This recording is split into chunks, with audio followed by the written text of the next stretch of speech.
Welcome to The Explainer. Today, we're diving into the unsung hero of the internet. That invisible traffic cop that makes sure your favorite websites and apps actually work, even when millions of people are hammering them all at once. Yep, we're talking about load balancing. But first, let's start with a problem that I know you've experienced. You're trying to snag concert tickets the second they go on sale, or maybe it's the middle of a huge online sale and boom, the site crashes. Ever stop and wonder why that actually happens? Well, it's usually because one single server just got totally overwhelmed. And that is exactly where load balancing comes in. It's the fix for that exact problem. The best way to think about it is like a really smart manager at a packed restaurant.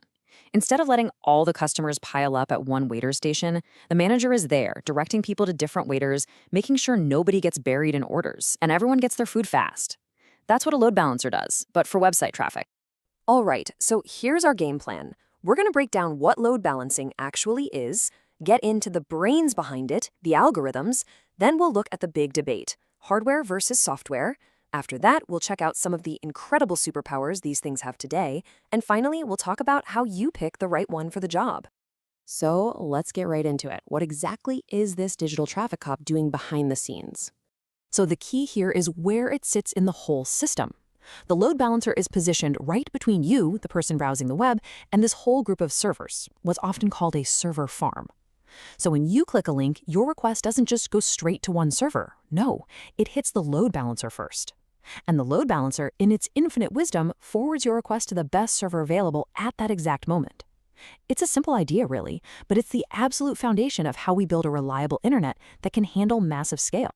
Okay, but how does it decide? How does it pick the best server? It's not just random, right? Right. It uses a set of rules, or algorithms, and these are basically the brains of the whole operation. And these algorithms basically fall into two main families. On one side, you have static algorithms. Think of these as simple, fixed rules. They're super predictable, but honestly, they're not very smart. They don't adapt.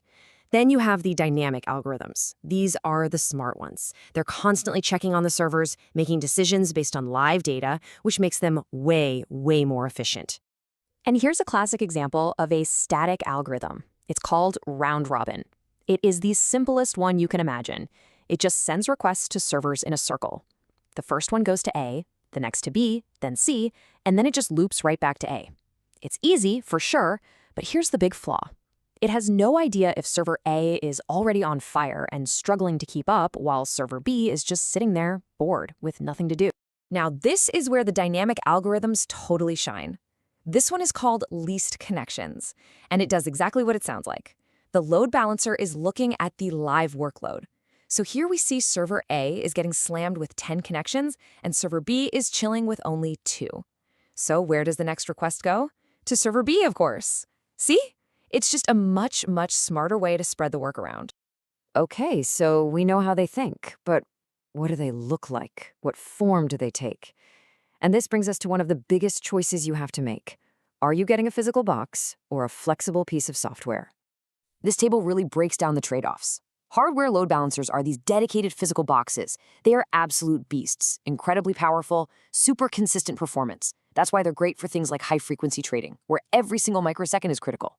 Software balancers, on the other hand, are just applications you can run anywhere, and that gives them incredible flexibility. They can scale on demand, and they're way more cost-effective. This makes them pretty much perfect for the dynamic world of the cloud. And when I say cost-effective, I mean the difference is not small. It is absolutely monumental. If you want a high-availability pair of those big, enterprise-grade hardware load balancers, so if one fails, the other takes over, you're easily looking at an investment of over $500,000. Now, look at the software side. A comparable setup, one that's also highly available, you might be looking at something around $25,000. That gigantic price gap is one of the biggest reasons software has become the default choice for most companies building apps today. But here's the really cool part. Modern load balancers are so much more than just traffic cops. They've evolved. They've become these powerful system managers that have some truly amazing superpowers. Okay, superpower number 1, session persistence. You might also hear this called sticky sessions. So why does this matter? Well, have you ever been online shopping? You add a bunch of stuff to your cart, you click to another page to keep browsing, and your cart is suddenly empty? That's a nightmare. Session persistence prevents that by making sure all of your clicks during your shopping trip get stuck to the same server, so your cart data is always there. Next up, health checks. This is awesome. The load balancer is constantly sending little pings to its servers, basically asking, hey, you okay? You still good? And if a server fails to respond or says it has an error, the load balancer immediately stops sending traffic its way. This is so crucial because it routes you away from a problem before you could possibly even know a problem exists. Then there's SSL offloading, which is a massive performance booster. You see, all that encryption and decryption that keeps your data secure, it takes a ton of processing power. SSL offloading lets the powerful load balancer do all of that heavy lifting. This frees up your actual application servers to do what they're supposed to be doing, running your app. The whole system just gets faster and more efficient. And finally, auto-scaling. This is really the magic of the cloud. Modern load balancers can see when traffic is spiking, and they'll automatically add more servers to the group to handle it. Then, when things quiet down, they'll remove those extra servers. It means you always have enough power for your busiest moments, but you're not wasting money paying for servers that are just sitting idle. It is truly the best of both worlds. So, with all these options and all these cool features, how in the world do you actually choose the right solution for what you need?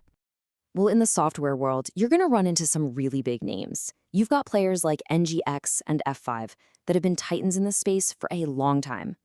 Then you have newer cloud-native tools like Envoy and Amazon's own Elastic Load Balancing, which are super popular for modern microservice-based apps. And this chart actually gives us a peek into an even more modern architecture called a service mesh.